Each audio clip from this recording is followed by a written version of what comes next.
Hi there, welcome back to the channel. Today we're going to start part 3 of the YZR500 Red Bull WCM. So we're going to get the bike standing up. We're not going to get it on two wheels. I'm going to wait to get the front wheel on until next time. But we're going to get the bike standing up on a moto jig. It's a pretty fun tool. It's a good tool to have if you're doing a lot of bikes. I wouldn't say it's necessary, but it's a pretty good tool nonetheless. Anyhow, let's jump down to the spray booth and we'll get started. Okay, so first up, we're going to start spraying with Mr. Surfacer Black 1500. I start off usually with a couple of light coats, and then I do a little bit heavier near the end. But in general, I just keep it pretty light. It's a lacquer, so I don't want to burn anything.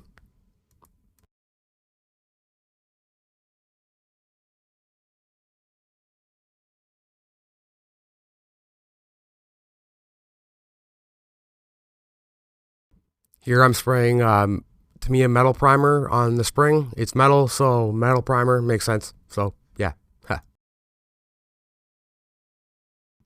Next, I sprayed all the non-metallic pieces with Mr. Surfacer 1500 Gray. And same thing as the Mr. Surfacer 1500 Black. Light coats is key. If you go too heavy with the stuff, it looks like it's running away from the plastic almost, in my opinion. So yeah, keep it light and give it a few minutes to flash off and you should be good. Yeah, with this Mr. Surfacer 1500, I think patience is key. I like to let it flash off between coats at least a couple of minutes. I find it gives the primer a little bit more bite.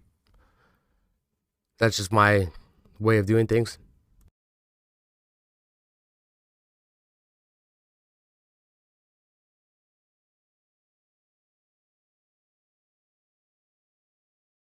Yeah, to reiterate on the whole patience thing, you just gotta take your time. Um, yeah, it'll look great if you take your time. Let's put it that way, folks.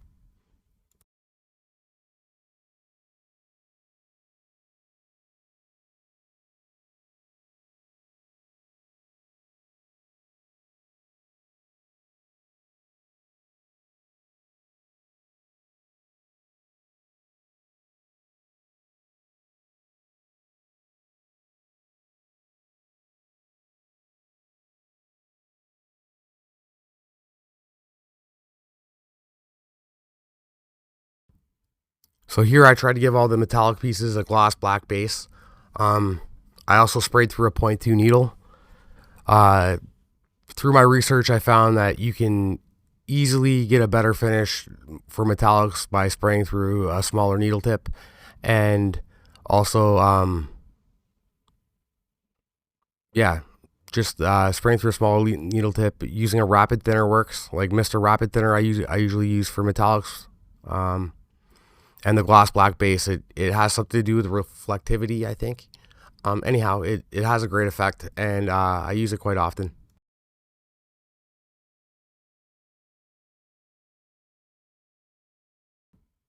Here I actually did, I think it was 3 light coats of gloss black over these parts to give them a base for chrome and different metallic paints. Really thought it came out well.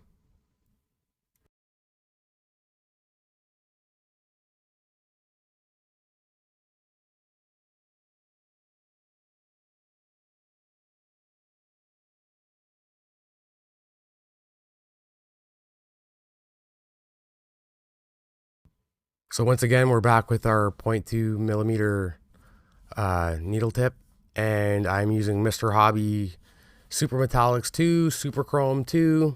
It's a great chrome paint. I like using it quite a bit. It's probably one of my favorite chromes. Probably one I like better than that would be Alclad, but it's kind of expensive and hard to get where I live, to be honest. So yeah, I can get this pretty easily. So I like to use the chrome.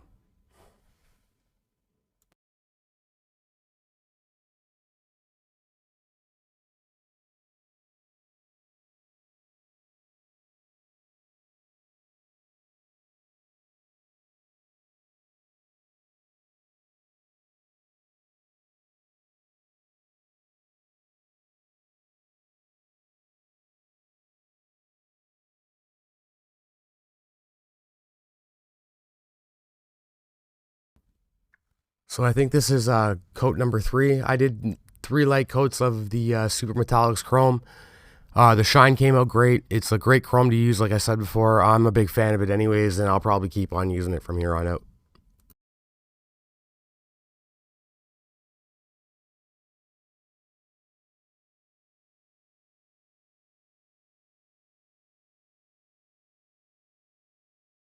So here we are back with our 0.2 millimeter needle.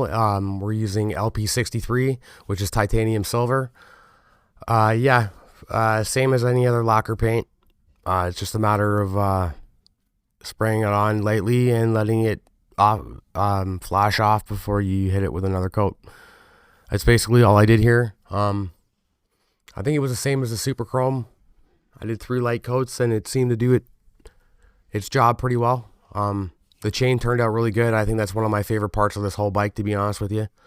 I did a little bit of hand painting also for the detailing, but yeah, all these parts came out great. I was super happy with them.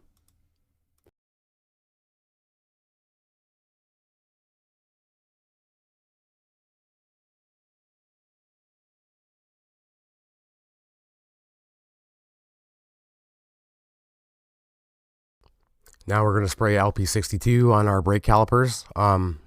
There's just a small portion that's done. The rest is done in gold.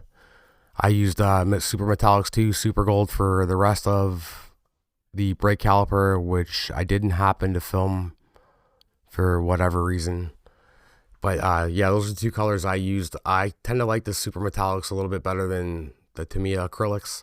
I can't say anything about the LPs because I haven't really used enough of them yet, but I do really like the LPs even still.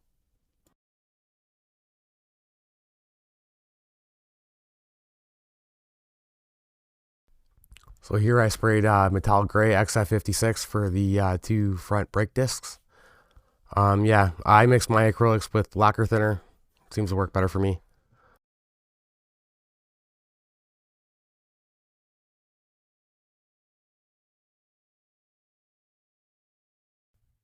Now we will finish off the shocks with LP5. Yeah, again, like any other lacquer, let it flash off, take your time, and you'll have no problems.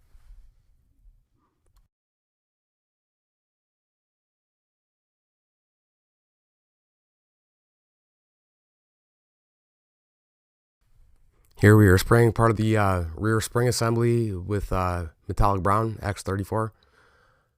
Yeah, like I said, I mix my acrylics with lacquers, so I don't really have too many problems with chipping and drying and stuff like that. It all kind of dries pretty solid, and I never have a problem.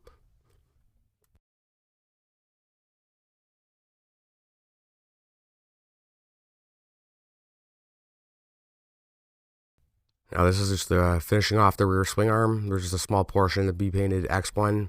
I used LP1 because I like it a lot better, and it just works better for me. Anyhow, yeah. After this, we'll jump over to the bench and we'll start putting everything together.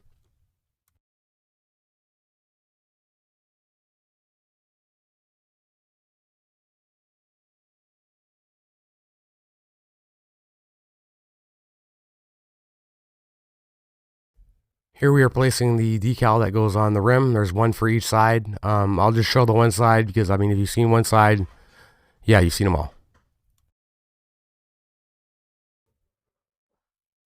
Here we're peeling our tire transfer. I didn't know this before, but that paper on the back, you're supposed to remove that. I didn't know that until I was pointed out to me by a buddy of mine, Paul. Yeah, this one didn't go as well as I thought. The placement went okay. When I wet it with my finger, I ran my finger across the transfer and picked it up with the water and pulled it off without leaving the transfer behind.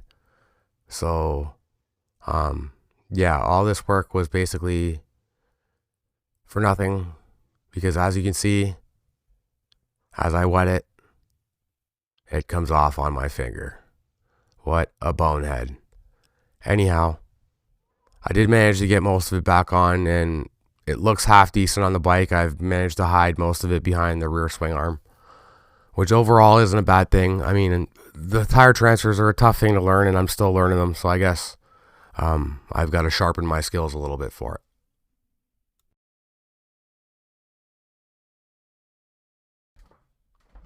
As you can see, I managed to recover, and I do get it back on the bike with some effort.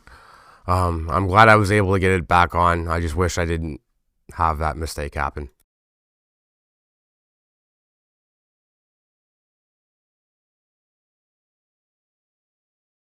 So this is the end result. The other side thankfully came out much better. Yeah, what a bonehead mistake. That's all I can say.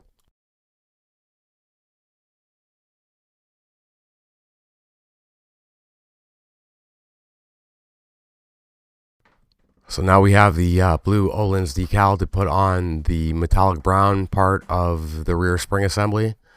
So I'm just taking it off the tweezers now and placing it on the part.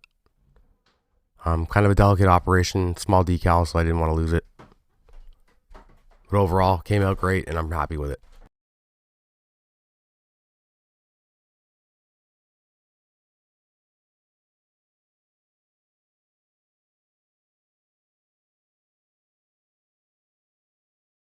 Here I take a Tamiya cotton bud just to soak up some of the excess moisture.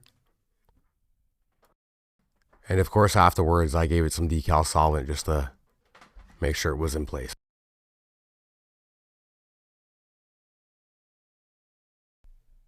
Here I'm drilling a hole for my 1/16 tube for the moto jig.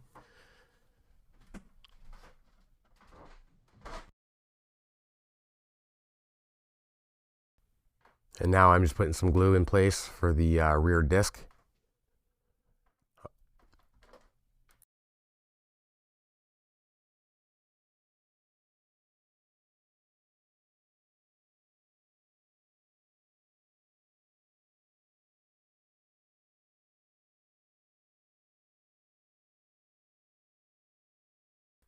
Now we will start assembling the swing arm. I have the rear spring assembly all pre-glued. I did that off camera. And now I'm just adding some glue to put it in place, and I'm pushing the two halves together with the tire on in the back.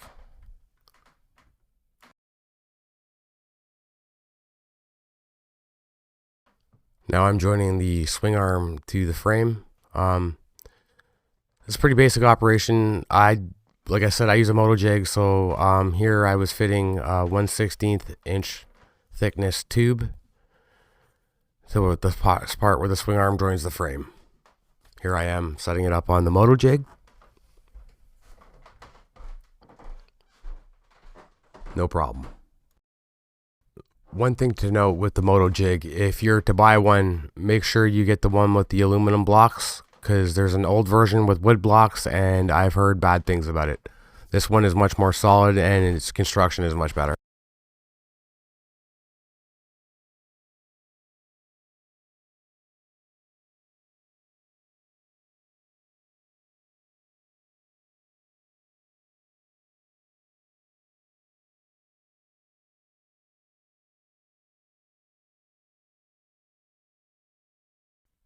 Here I'm joining the rear fender to the rest of the swing arm. Pretty basic. There's two locating pins and 2 holes, goes right in them. Put some glue on there and hold it together and you should have no problems.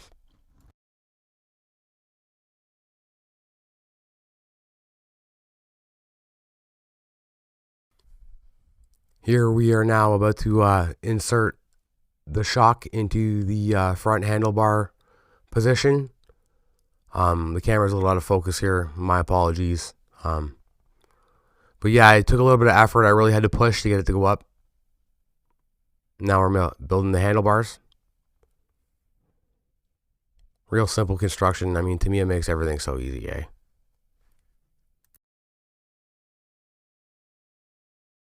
Here I am placing the handlebar in position. Again, I had to push pretty hard to get it to go fully seated, but I got it eventually.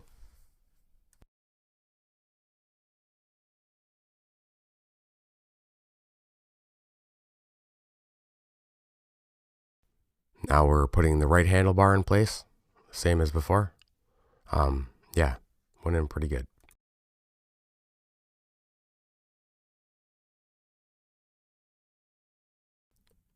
Now I believe this is the triple tree that I'm adding. Took a little bit of effort, but I got it eventually. Just a small screw that goes in place here to hold it in place. No really need for glue on anything. I think the screw kind of gives it enough downward pressure to keep everything together.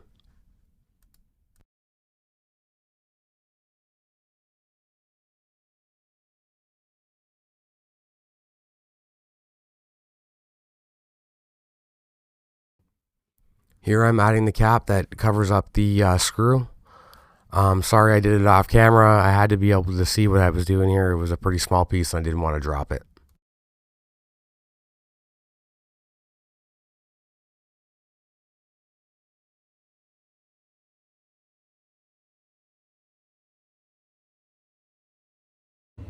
Okay, so we're gonna wrap up part 3 here. We got the bike standing up on the moto jig.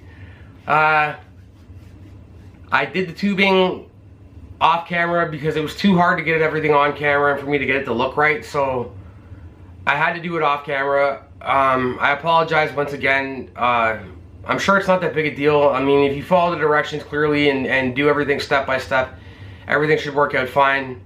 I had no problems, and I even made a couple of little tiny mistakes. So, yeah, anyway, thanks for tuning in. Please comment, subscribe, and hit the like button. Okay, take care, guys.